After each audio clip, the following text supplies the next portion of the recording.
organ ya. Ada paru-paru, ada usus, ada liver, ada pankreas, ada tulang belulang, ada otak dan lain-lain ya. Kita definisi menjadi sakit itu kalau salah satu organ di dalamnya itu terganggu ya. Jadi misalnya usus kita, maka kita akan jadi sakit. Kalau kita paru-parunya terganggu, kita juga disebut sakit. Jadi untuk menjadi sakit tidak perlu semuanya rusak baru kita disebut sakit. Paham ya Bapak Ibu ya?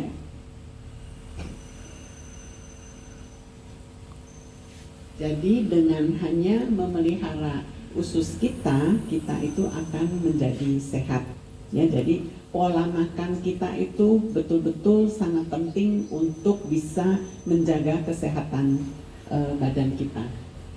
Menurut Organisasi Kesehatan Dunia, kita itu selalu bermasalah dalam kesehatan. Ya, jadi orang disebut sehat, tapi sebetulnya 70%-nya sehatnya itu bermasalah. Ya, kadang-kadang saya tanya, Ibu sehat? Sehat. Bapak sehat? Sehat. Tapi belum pasti sehat 100%. Karena apa? Karena Bapak Ibu belum periksa. Ya, belum periksa secara laboratorium persisnya di dalam badan kita itu sebetulnya seperti apa. Nah, maka menurut WHO ini kita itu sehat selalu bermasalah. Ada saja masalahnya, mungkin yang sakit di ulu hati, mungkin sakit di jantungnya, mungkin kepalanya pusing, mungkin timbangannya terlalu berat, ya, mungkin sakit perut dan sebagainya. Nah, ternyata faktor-faktor yang bisa menyebabkan kita sakit salah satunya adalah faktor usia. Faktor usia ini kita tidak bisa lawan, kita tidak bisa apa-apa, karena itu setiap orang akan berlanjut menjadi tua. Ya, nggak ada orang udah usia 60, saya mah pengen umur 30 aja supaya sehat terus. Nggak bisa ya Bu? Ya, nggak bisa. Jadi orang itu setiap hari, setiap bulan, setiap tahun bertambah terus usianya. Kita tidak bisa menolak, itu akan terjadi dengan sendirinya. Yang bisa kita atasi adalah kita merubah pola lakunya, perilaku kita, perilaku pola makan kita, ya. Nah, ini adalah faktor makanan. Faktor makanan yang bisa mempengaruhi penyakit kita, ya. Tapi ini bisa dirubah, betul? Bisa ya? Ya, kalau kitanya mau. Kalau kita nggak mau rubah, ya tentunya akan menjadi sakit. Nah, kalau kita ketemu orang yang seperti ini, tentu kita sudah ada pikiran macam-macam. Orang ini sakitnya mungkin bisa tahu Bu? Kalau orangnya seperti ini, diabetes, lagi? Jantung, lagi? Ya? Stroke bisa, lagi? Mungkin kakinya sakit ya, karena berat badannya berlebih, tidak kuat untuk menopang berat badan, ya. Jadi dia bisa ngeluh sakit badannya, sakit tulangnya, sakit lututnya, ya. Nah, tapi ini semua bisa dirubah, ya. Nah, kalau kita ketemu lingkungan seperti ini, tentunya di Purworejo nggak ada ya yang seperti ini. Kalau di kota besar ini menjadi tontonan sehari-hari, ya, kita keliling ke pelosok-pelosok itu pasti ketemu daerah yang seperti ini. Nah, kalau kita ketemu daerah seperti ini, kalau tidak dirubah, maka ini akan menjadi penyebab kita menjadi sakit, ya. Karena apa? Karena lingkungan yang seperti ini bisa menimbulkan macam-macam penyakit, betul nggak? Apa antara lainnya? Ya? Bisa diare, ya kan? Bisa ada lalat kan di sini? Bisa ada nyamuk, jadi timbul demam berdarah. Bisa ada tikus, ya, yang kemungkinan bisa timbul seperti zaman dulu, pes, ya. Tapi sekarang kan sudah nggak ada, ya. Tapi bisa juga orang digigit dengan tikus, betul nggak Bu? Ya, karena saya kadang-kadang ada terima pasien kakinya digigit sama tikus, ya. Nah, akhirnya infeksi tetanus, ya. Nah, kemudian bisa timbul ada macam-macam jamur, virus, kacua dan sebagainya. Yang mana itu semua akan menimbulkan sarang penyakit, ya. Tapi ini bisa dirubah kalau kitanya mau dan kita punya dana yang cukup untuk merubahnya, ya. Nah, ini kalau orangnya terus tiduran seperti ini, tentu pola hidupnya nggak baik, ya. Ini pun istirahat, tapi istirahatnya berkepanjangan, jadi akan menimbulkan macam-macam penyakit juga. Ya, jadi kita pola hidup sehari-hari harus ada olahraga. Kemudian ini faktor stres juga menjadi penyebab sakit, ya. Jadi kalau kita ada stres, ada masalah, jangan terlalu dipikir dalam-dalam.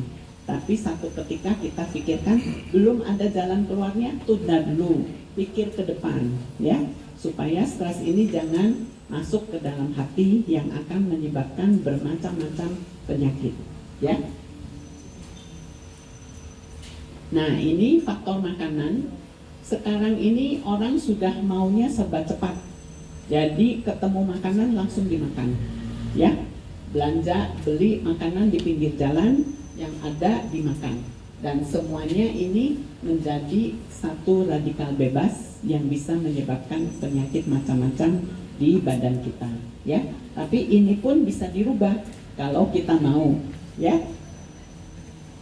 Nah, kalau di kota besar ini sangat mengganggu sekali Bapak Ibu, ya, warna-warna begini. Tapi kalau di kampung, di desa, biasanya warna-warna ini masih memakai bahan yang alami. Bisa dari daun-daunan, bisa dari buah-buahan, ya. Nah, ini dipakai untuk bahan pewarnanya. Tapi kalau di kota, ini saya pernah ketemu orang dengan jualan menggunakan pewarna tekstil, ya. Itu nggak boleh, ya, karena itu bisa menyebabkan kanker pada orang yang memakannya. Nah, ini adalah pembunuh terbesar dari semua orang, ya. Penyakit apa? Jantung. Jadi kalau serangan jantung, ya, kalau syukur-syukur terselamatkan, kalau enggak langsung meninggal, ya. Kemudian stroke, tiba-tiba orangnya tidak sadarkan diri, kalau pas ada keluarganya di sampingnya dia langsung bawa ke rumah sakit.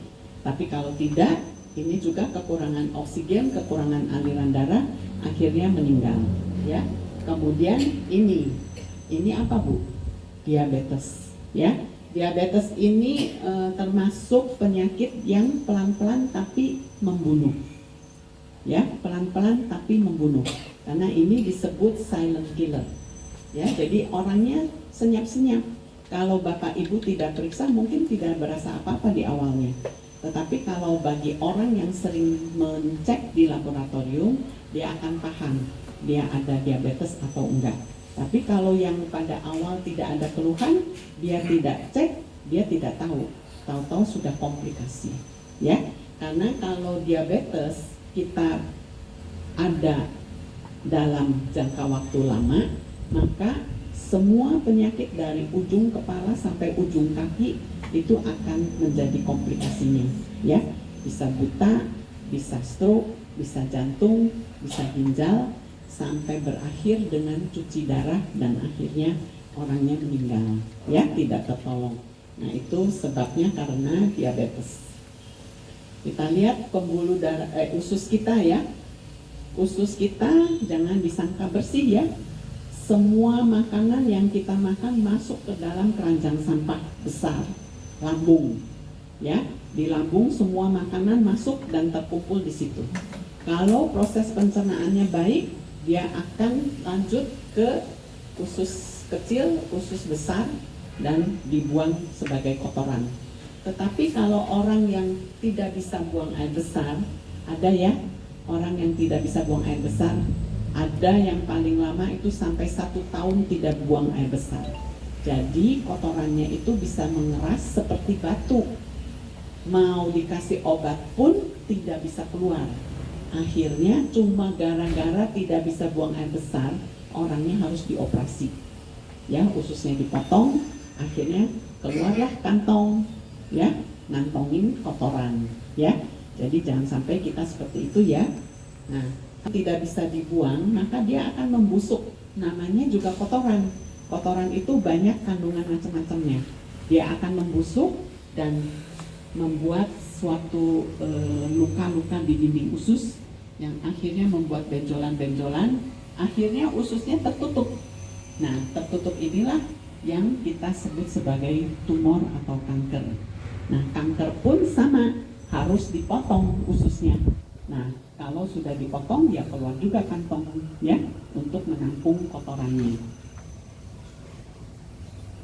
Jadi yang baik itu kalau kita makan sehari-hari, kita juga bisa buang air besar setiap hari minimal 1 kali.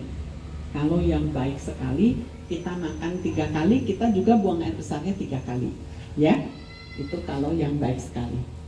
Nah, gara-gara kotoran yang menumpuk di usus besar, itu menjadi semua penyakit bisa terjadi di badan kita.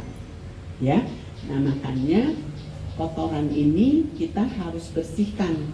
Sehari-hari kita tiap hari harus buang air besar. Ya, caranya dengan banyak makan makanan yang berserat, banyak minum air putih, ya. Nah, itu akan terdorong akhirnya keluar ke usus besar dan dibuang setiap hari, ya. Nah, kalau kotoran itu mengendap di dalam usus kita, dia akan disaring oleh usus dan akan diserap melalui darah dan kembali lagi ke mana-mana, ya. Kemudian masuk ke hati, keluar lagi ke darah, beredar lagi ke badan kita, akhirnya menjadi satu racun yang besar sekali, ya.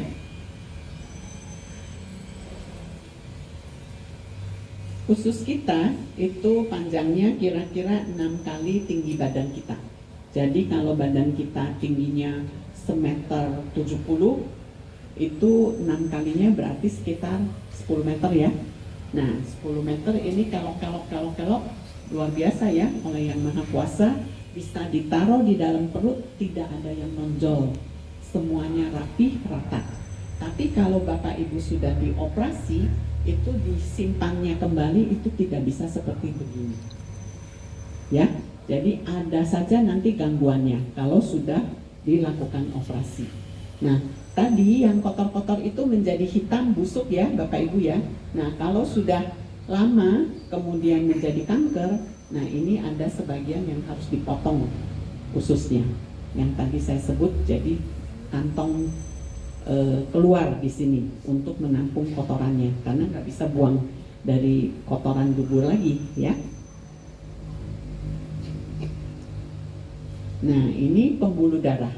Kalau pembuluh darah yang normal itu seperti begini ya Bapak Ibu ya, dindingnya licin sehingga aliran darah tuh lancar, lontor aja darahnya, mau ke otak mau ke kaki itu semuanya lancar. Ini terjadi pada anak-anak kecil ya, karena dia belum ada pengendapan. Tapi bagi orang yang tambah usia yang dia tidak menjaga makanannya, itu akan menumpuk. Biasanya ini adalah lemak. Lemak itu cepat sekali menumpuk ya. Kalau menumpuk makin lama makin banyak, maka lubangnya akan kecil seperti begini. Sehingga aliran darah itu sulit untuk bisa mengaliri ke otak dan ke kaki. Maka sering sekali orang kalau sudah usia 50 tahun ke atas sering kebas, sering kesemutan, sering rasa pegal di sini, pegal di situ ya. Kadang-kadang tergencet bantal jadi salahin bantal, padahal bantalnya nggak salah ya. Ya. Jadi yang salahnya sebetulnya perilaku kitanya ya. Nah, dari penyumbatan pembuluh darah ini, kalau dia terjadinya di otak maka akan terjadi stroke. Kalau penyumbatannya di daerah jantung maka dia akan terjadi serangan jantung. Kalau penyumbatannya di alirannya ginjal maka dia fungsi ginjalnya akan menjadi kurang bagus ya. Nah, ini sekarang bermunculanlah radikal bebas dari luar. Kita tidak mungkin tidak mengikuti zaman ya. Bayangkan kalau Bapak nggak punya HP, rasanya bingung ya. Zaman sekarang ya, lebih baik ketinggalan suami, ketinggalan anak daripada ketinggalan HP ya, Bapak Ibu ya. Betul nggak? Kalau kita ketinggalan HP, aduh HP saya ketinggalan, lari pulang lagi cari HP-nya. Kalau kita ketinggalan suami, Bapak nanti nyusul aja ya, ya kan? Kita anak-anak ketinggalan, Dek nanti nyusul pakai angkot atau pakai apa, pakai motor, betul nggak Bu? Ya, tapi kalau ketinggalan HP, wah kita ngibrit-ngibrit lari cari HP-nya, ya. Jadi itu memang zaman sudah lain, tetapi di balik itu semua alat-alat elektronik itu menimbulkan radikal bebas. Dari radikal bebas ini bisa merusak semuanya, ya. Nah ini yang menyebabkan kelainan di mata itu bisa menjadi katarak. Sekarang sering sekali saya ketemu anak-anak umur 30 tahun, 35 tahun sudah kena katarak. Kalau zaman dulu mungkin nggak pernah dengar ya Bapak Ibu ya.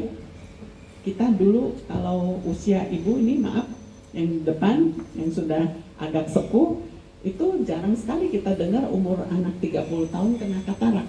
Biasanya sudah umur 70 tahun, 60 tahun, 80 tahun baru kena katarak ya. Tapi sekarang sudah lain ya. Kemudian sekarang kita sering dengar anak-anak cuci darah, ginjal rusak ya. Nah ini juga pengaruh dari radikal bebas ya. Kemudian otak, kita juga sering ketemu dengan anak-anak yang terkena stroke.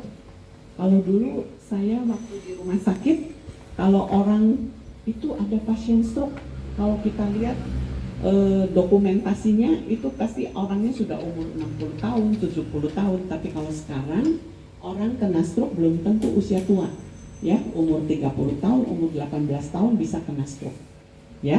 Karena apa? Karena kena radikal bebas ya. Dari radikal bebas ini bukan menyebabkan gangguan di pembuluh darah, tapi dia menyebabkan gangguannya di pembentukan selnya. Selnya itu bisa berubah bentuk menjadi begini ya. Kalau tadinya mulus kan licin seperti ini, itu sel yang baik, tapi selnya berubah bentuk menjadi begini. Nah kalau sudah begini, ini menjadi cikal bakalnya orang terkena kanker ya.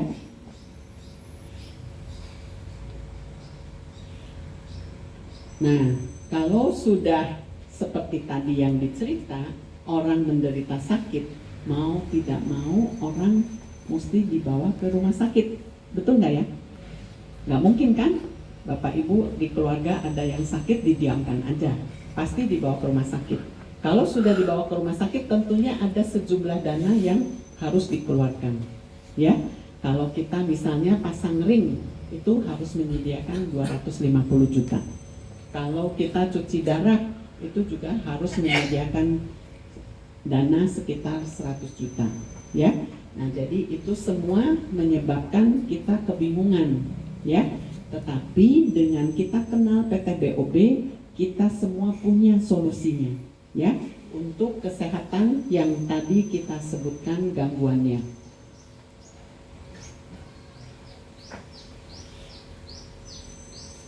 Nah ini produk-produk yang ada di PT Bisnis Online Bahagia.